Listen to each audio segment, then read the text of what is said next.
Hello बच्चों आपका हमारे यूट्यूब चैनल दीपक सर क्लासेस में स्वागत है। बच्चों आज की क्लास में एक्सरसाइज 6.3 का क्वेश्चन नंबर 1 करेंगे। एक बार क्वेश्चन को रीड करो। क्वेश्चन क्या कह रहा है, देखो क्या कह रहा है कि जो भी आपको ये फिगर्स दिए गए हैं और भी हैं, थर्ड पार्ट तक मतलब और भी हैं, ठीक है, मैंने अभी लिखे नहीं है। इन फिगर्स में ये चेक करना है कि ये सिमिलर हैं कि नहीं है। अगर सिमिलर हैं, ठीक है, इफ दे आर सिमिलर, अगर वो सिमिलर हैं तो उनको लिखना है कि वो किस क्राइटेरिया से सिमिलर हैं और सिंबॉलिक फॉर्म में भी लिखना है। समझ में आया? ये triangle A B C similar to triangle P Q R, इस तरीके से, ठीक है। जैसे ये दोनों ट्रायंगल सिमिलर हैं क्योंकि देखो डबल ए से हो जाएंगे, है ना। तो in triangle A B C and triangle P Q R, angle A जो है किसके इक्वल है? एंगल पी के। एंगल बी जो है वो किसके इक्वल है? बी एंगल क्यू के। मैं तो डबल ए से ही कर दे रहा हूँ, ट्रिपल ए की क्या जरूरत है जब डबल ए से ही हो जाएगा। एंगल वाले में ज्यादा सोचना नहीं है। सुनो, ए पी के है, इधर लिख लो, बी क्यू के है, लिख लो, ठीक। और रुक जाओ, अब ए बी सी का क्या बचा? सी बचा, ठीक है। और पी क्यू का क्या? पी क्यू आर ट्रायंगल का आर बचा। तो triangle A B C similar हो गया ट्रायंगल पी क्यू आर के बाय डबल ए रूल से, ठीक है, डबल ए क्राइटेरिया से। समझ में आया? रूल लिखना चाहो तो रूल लिख सकते हो या क्राइटेरिया भी लिख सकते हो, ठीक है, बाय डबल ए रूल, ठीक है। अब ये देखते हैं क्या ये मतलब सिमिलर है कि नहीं, ठीक है। अच्छा, इसमें साइड्स है तो सिमिलर वाले में साइड्स का रेशियो देखना होता है, ठीक है। तो देखते हैं पहले कि 2/6 1/3, 1/3, 3/4, इससे बात नहीं बनेगी, है ना। 2/4 1/2, 3/6 1/2, 2.5/5, 2.5/5, तो ये आपका हो जाएगा, ये भी 1/2 हो जाएगा। ये दोनों ट्रायंगल ट्रिपल एस से सिमिलर हो जाएंगे। तो लिखते हैं हम, in triangle A B C and triangle, इसका नाम दिया होगा, एक मिनट बुक निकालता हूं मैं।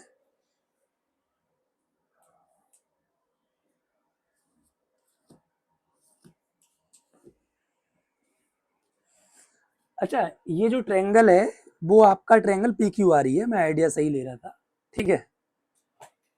तो ये पी क्यू आर ही होगा, ठीक है। चलो, in triangle A B C and triangle P Q R, ठीक है। अभी हमने देखा था कि 1/2 आ रहा था, यानी 2/4 3/6, इस हिसाब से मैं लिखूंगा। देखो सुनो, रेशियो लेते हैं यहाँ पे, तो A B by Q R यानी 2/4 जो कि 1/2 होगा, ठीक। A C by P Q, ये भी 1/2 होगा,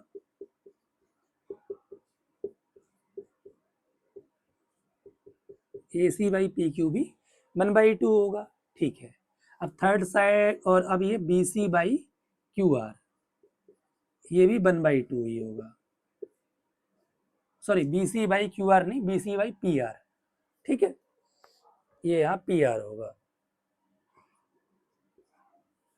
तो ये पॉइंट हटाओगे तो नीचे जीरो हो जाती है, क्लियर ना। पॉइंट के बाद एक डिजिट है तो एक जीरो, दो डिजिट होती तो दो जीरो, 25 2 जा 50 होता है, तो ये 1/2 हो गया, ठीक है।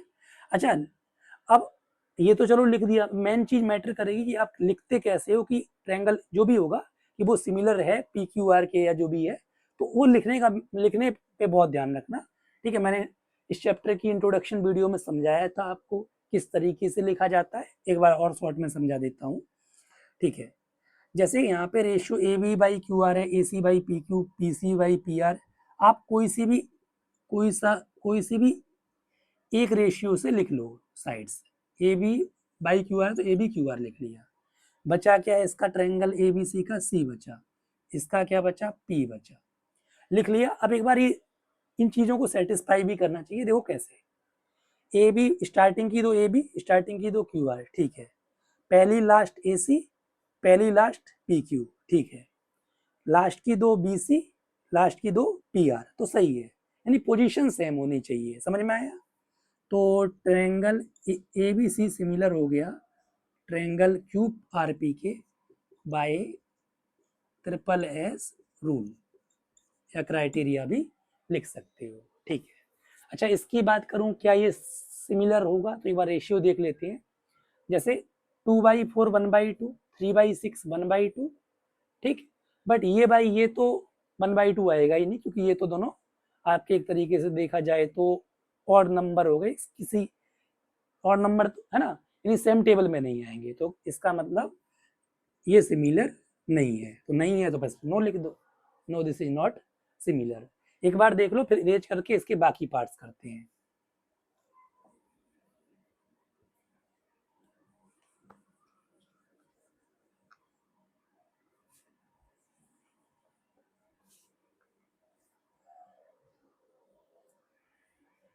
अच्छा, फोर्थ पार्ट की बात करते हैं, ध्यान समझना।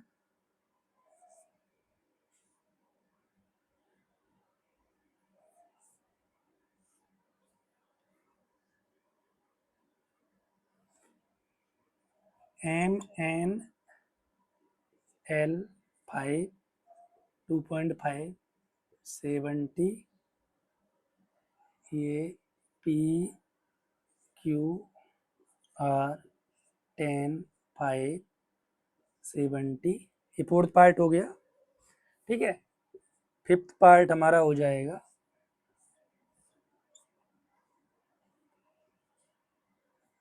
सॉरी फोर्थ पार्ट ठीक ही लिखा है, MNL, ठीक है, 5 70 10। फिफ्थ पार्ट में ABC,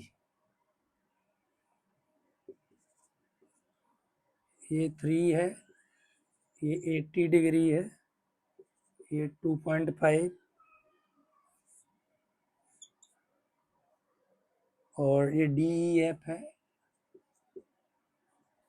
DEF, ये 6, ये 5, ये 80, ठीक है। चलो, तो देखते हैं, फिर एक और पार्ट बचा है, उसे भी हम नीचे कर लेंगे, ठीक है। देखते हैं, ये देखो, अगर ये सिमिलर होगा तो साइड एंगल साइड से ही होगा, क्योंकि दो साइड्स के बीच में एक एंगल है, दो साइड्स के बीच में एक एंगल है, ठीक है। बात समझ में आ रही है? चलो, एंगल तो सेम ही है बीच वाला, ठीक है। अब क्या साइड का रेशियो सेम आ रहा है, तो हो जाएगा, ठीक है।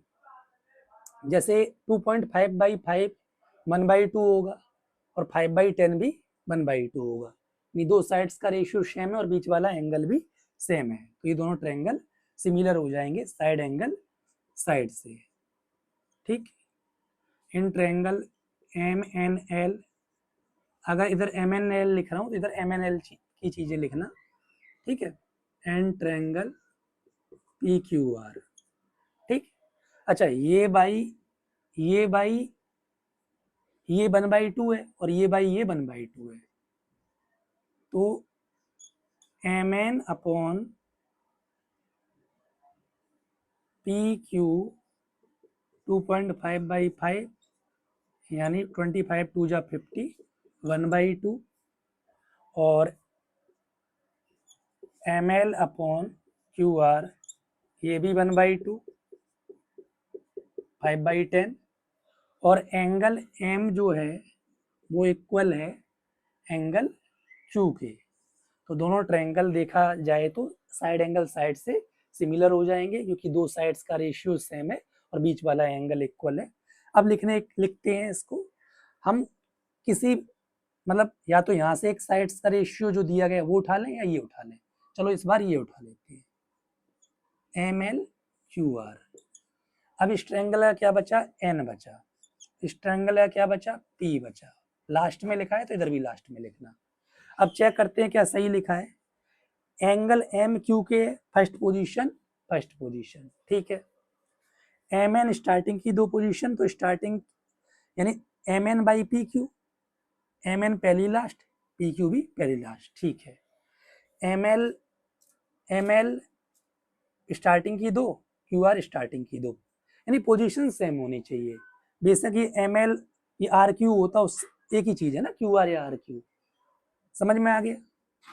तो ये ट्रायंगल इसके सिमिलर हो गया बाय किससे? SAS रूल से। समझ में आया? ठीक है। अब इसका फिफ्थ पार्ट करते हैं, ध्यान समझना। क्या ये सिमिलर होगा, देख लेते हैं। देखो पहली बात तो मुझे यहाँ दूर से समझ में आ गया है कि अगर ये सिमिलर, देखो दो साइड्स के बीच में एंगल होना चाहिए था, अगर साइड एंगल साइड से होता, साइड एंगल उससे मतलब समझ, उस एंगल्स जैसे जो ये एंगल है ना, एंगल एंगल इन दो साइड्स के बीच में बन रहा है, तो वही दो साइड्स का रेशियो होता है। लेकिन यहाँ पे तो ये साइड कोई दूसरी आ गई है, और तो कोई क्राइटेरिया होगी नहीं इसको सिमिलर करने के लिए, तो ये दो ट्रायंगल सिमिलर नहीं है। समझ में आया? अच्छा, अब हम सिक्स्थ पार्ट की बात करते हैं। सिक्स्थ पार्ट में क्या है, D E F P Q R, ये 70 है, ये 80 है, ये 80 है, ये 30 है। समझ में आया? अच्छा, आप सोच रहे होंगे कि ये तो मुझे क्योंकि दो एंगल इक्वल नहीं दिख रहे हैं। देखो समझो मेरी बात, एंगल सम प्रॉपर्टी से एंगल एफ निकालोगे तो 80 प्लस 70 हो जाएगा 150, और 180 में से जब 150 कम करोगे तो ये 30 आ जाएगा। आ जाएगा कि नहीं आ जाएगा? दूसरे मार्कर से लिखता हूँ ताकि आइडिया लग सके। वैसे ही 80 प्लस 30 करोगे, समझ रहे हो, 110, और 180 में से जब कम करोगे तो ये 70। अब देखो दो एंगल इक्वल है, 70 70, अब सभी एंगल इक्वल हो गए देखा जाए तो ये दोनों ट्रायंगल किससे सिमिलर हो जाएंगे, डबल ए या ट्रिपल ए से हो जाएंगे। समझ में आया? तो मैं in triangle D E F and P Q R, ठीक, एंगल मैं डबल ए से ही कर देता हूँ क्योंकि जब काम डबल ए से ही हो जाएगा तो ट्रिपल ए क्यों दिखाऊं। डी पी के इक्वल है, ठीक, और ई क्यू के इक्वल है, 80 80 है ना। अब डबल ए वाले में ज्यादा नहीं सोचना है, समझ रहे हो? यानी देखो डी किसके है, पी के, लिख लो, ई किसके है, क्यू के, बचा क्या, एफ, एफ किसके होगा, आर के, एफ आर के। तो ट्रायंगल डी एफ सिमिलर होगा ट्रायंगल पी क्यू आर के बाय डबल ए रूल। समझ में आया? ठीक है, एक बार देख लो, है ना, ये सभी पार्ट्स हो गए क्वेश्चन नंबर 1 के, फिर हम आगे बढ़ते हैं, ठीक है।